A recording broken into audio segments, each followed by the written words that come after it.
Class 12 good morning. हम लोगों ने सेकंड चैप्टर स्टार्ट कर दिया था।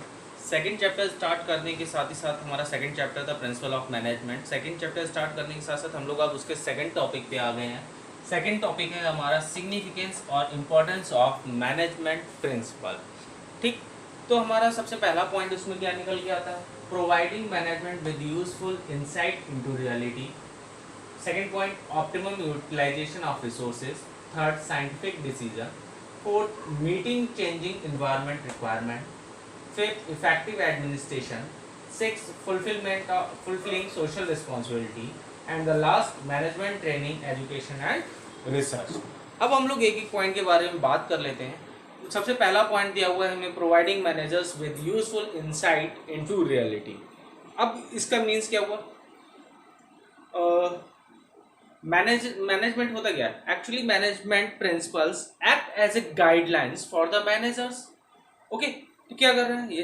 These principles increase the ability, knowledge and understanding of managers at various level of situation. ठीक, तो मैनेजर्स की क्या है कि नॉलेज भी इम्प्रूव हो रही है, एजुकेशन भी इम्प्रूव हो रही है, एबिलिटी भी इम्प्रूव हो रही है, साथ ही साथ जो वो अभी तक मिस्टेक करते हैं उनसे वो कुछ ना कुछ सीख रहे हैं।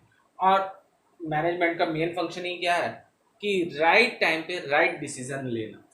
ठीक, तो मैनेजर्स को यहाँ पे क्या गाइडेंस मिलती है? These principle guide managers to take right decision at the right time. Okay, second हमारा दिया हुआ है optimum utilization of resources.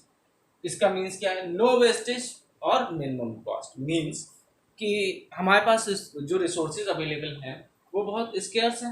Management का काम क्या है कि उन रिसोर्सेज को ऐसे मैनेज करे कि जिससे हम उसका ऑप्टिमम यूटिलाइजेशन कर सकें, ज़्यादा से ज़्यादा उनको यूज़ कर सकें। और ज़्यादा से ज़्यादा यूज़ करने के साथ साथ हमें किस चीज़ का और ध्यान रखना है?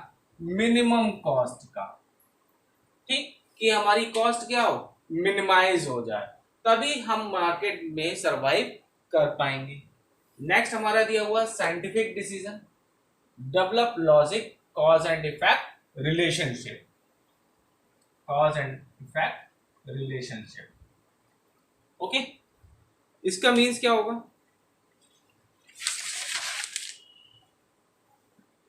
मैनेजर्स को डे बाई डे बहुत सारे डिसीजंस लेने होते हैं। Management principle enable to managers to approach various problems systematically and scientifically. जैसे Taylor principle always insist on replacement of rule of thumb by scientific approach. That is, he suggested to conduct the time study to set up the standard time required to perform a job rather than leaving it at the desired or will of manager. क्या करें? एक example के through हम समझ लेते हैं कि क्या करना होता है।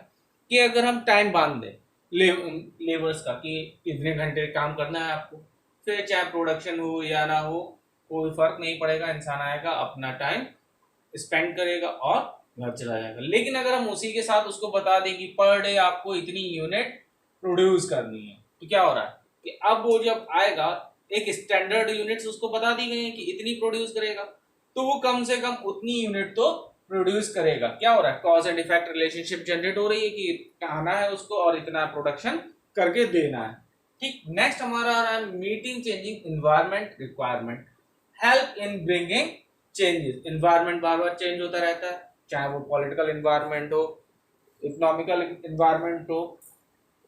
ठीक, इन सारे चेंजेस जो एटमॉस्फेयर में चेंजेस हो रहे हैं, एनवायरनमेंट में चेंजेस हो रहे हैं, उन सबको अडॉप्ट करना मैनेजर्स की रिस्पॉन्सिबिलिटी होती है कि वो टाइम टू टाइम एनवायरनमेंट में होने वाले चेंजेस के अकॉर्डिंग अपने डिसीजंस ले सकें। जैसे कोई इकोनॉमिक पॉलिसीज में चेंज हो गया, रजिस्ट्रेशन पॉलिसीज में चेंजेस आ गए, तो क्या होगा? उनको वो पॉलिसी उनको अडॉप्ट करना होगा और अपने आप को उसी तरह से ढालना होगा ताकि वो मार्केट में सरवाइव कर सकें या रह सकें। ठीक, नेक्स्ट दिया हुआ effective administration. Help top level to take various decision. ठीक,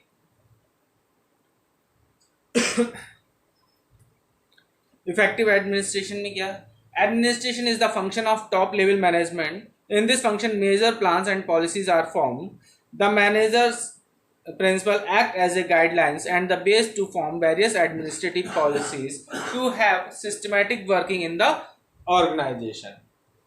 ठीक, मैनेजर्स को बहुत सारे डिसीजंस लेने होते हैं, मोस्टली कहाँ पे लेते हैं, टॉप लेवल पे, क्योंकि वहीं पे सारी पॉलिसीज रूल्स रेगुलेशन फ्रेम किए जाते हैं, तो सारे डिसीजन मोस्टली उनको वहीं पे लेने होंगे. ओके, नेक्स्ट हमारा दिया हुआ है फुलफिलिंग सोशल रिस्पॉन्सिबिलिटी.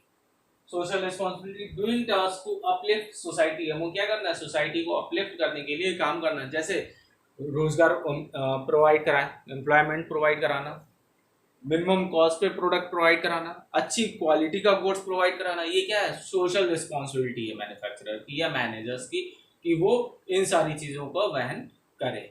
लास्ट हमारा दिया हुआ management training education and research. Means principles are based for training and is a part of education syllabus. The management principle stress on scientific judgment and logical thinking.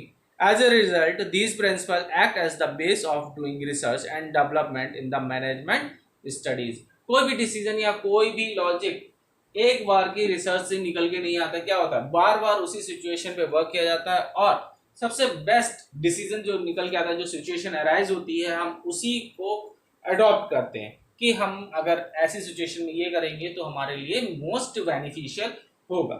उन्हीं चीज़ों को adopt किया जाता है जिनसे हमें बेनिफिट होने वाला है. उनको हमें ट्रेनिंग देनी होगी, इसके लिए एजुकेशन प्रोवाइड करनी होगी. ठीक, बहुत सारी रिसर्च की जाती है ताकि डे बाई डे हम इम्प्रूव कर सकें. अपने साथ अब जो टॉप लेवल पे डिसीजंस लिए जा रहे हैं या पॉलिसीज फ्रेम हो रही है, वो उसके अकॉर्डिंग ऐसी पॉलिसीज फ्रेम हो जो लगभग समय के चेंज के साथ साथ वैसे ही रन कर सकें.